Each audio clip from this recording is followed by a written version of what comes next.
Hello.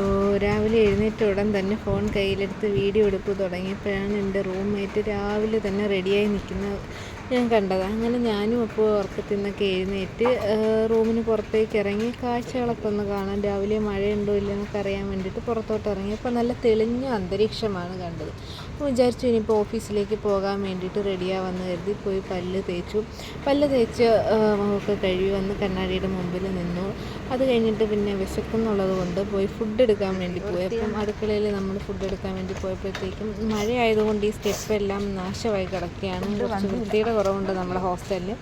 അങ്ങനെ അടുക്കളയിലേക്ക് പോയപ്പോഴത്തേക്കാണ് നമ്മുടെ ഫുഡ് കൊണ്ടുവരുന്ന ചേച്ചി ഫുഡ് കൊണ്ടുവന്നില്ല എന്നുള്ള കാര്യം അറിഞ്ഞത്. അങ്ങനെ മുൻഭാഗത്ത് പോയി നോക്കി, അവിടെയില്ല.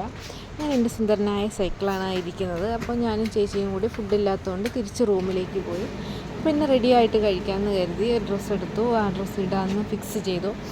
അപ്പം ഡ്രസ്സൊക്കെ ഇട്ട് കഴിഞ്ഞിട്ട് വലിയ മേക്കപ്പ് ഒന്നുമില്ല, ചെറിയ രീതിയിലുള്ള പൗഡർ അടക്കം ഐലൈനർ ഇതൊക്കെ പൊട്ട് തുടക്കമാണ് എൻ്റെ മേക്കപ്പ്. അപ്പോൾ പൗഡർ തന്നെ പോൺസിൻ്റെ സാൻഡിൽ പൗഡർ ആയതുകൊണ്ട് ഇട്ട് കഴിഞ്ഞാൽ നമുക്ക് വെളുത്ത് തുടുത്തിരിക്കും. കുഞ്ഞു പിള്ളേർക്ക് പൗഡർ ഇട്ട് കൊടുക്കുന്നത് പോലെ ഞാൻ കഴുത്തിലും മുഖത്തുമായിട്ട് അവിടെ ഇവിടെയൊക്കെ ആയിട്ട് ഇട്ടിട്ട് അങ്ങനെ പുട്ടിയടിക്കുന്നത് പോലെയാണ് ഞാൻ പൗഡർ ഇടുന്നത്. പൗഡർ ഇട്ട് കഴിഞ്ഞപ്പോൾ ഞാൻ തന്നെ പേടിച്ചു പോയി, ഇത്രയധികം ആയോ എന്നുള്ളത്. അങ്ങനെ കൈകൊണ്ട് തുടച്ചൊക്കെ കളഞ്ഞ് ഐലൈനർ എഴുതാൻ തുടങ്ങി. സ്റ്റുഡിയോയുടെ ഒരു ഐലൈനറാണ് വാങ്ങിയിട്ടുണ്ടായിരുന്നത്.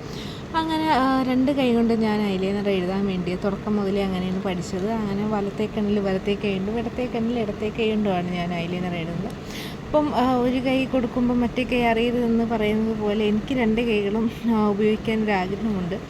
അപ്പോൾ അതിന് ശേഷം ഞാൻ പിന്നെ പൊട്ട് വെച്ചതിന് ശേഷം കണ്ണാടിയിലേക്ക് കുറച്ച് സമയം നോക്കിയും അത് കഴിഞ്ഞാൽ ഞാൻ ലിപ്സ്റ്റിക്ക് ഓഫീസിൽ ചെന്നിട്ട് ഉപയോഗിക്കും. അതുകൊണ്ട് തന്നെ ഉള്ള ലിപ് ബാം എടുത്ത് ചുണ്ടിലേക്ക് പുരട്ടി അത് കഴിഞ്ഞ് നമ്മൾ ഹെയർ സ്റ്റൈൽ ഒരു നോർമൽ ഹെയർ സ്റ്റൈലാണ് ഞാൻ ഉപയോഗിക്കുന്നത്. ഓഫീസിൽ നമുക്ക് മുടി അഴിച്ചിടാൻ പാടില്ല, അതുകൊണ്ട് തന്നെ ഒരു ക്ലിപ്പ് കുത്തി അതിന് ശേഷം 99 രൂപയുടെ കോബ്രയുടെ ഒരു സ്പ്രേ ഉണ്ടായിരുന്നു, അത് ജസ്റ്റ് അടിച്ചു.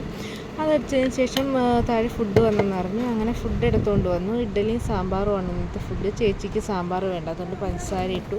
അങ്ങനെ ഞങ്ങൾ ഫുഡ് കഴിഞ്ഞിട്ട് ഹോസ്റ്റലിൽ നിന്ന് ഇറങ്ങി. ഞാനും ചേച്ചിയും ഒരുമിച്ചാണ് പോകുന്നത്. അപ്പോൾ ഹോസ്റ്റലിൽ നിന്ന് ഇറങ്ങി നേരെ ബസ് സ്റ്റോപ്പിലേക്ക് പോയി. അപ്പോൾ ഇന്ന് ഓഫീസിലെ വീഡിയോസ് ഒന്നും എടുക്കാത്തത് കൊണ്ട് തന്നെ ഞാൻ വൈകിട്ട് തിരിച്ച് ഹോസ്റ്റലിലേക്ക് തിരികെ വരികയാണ്.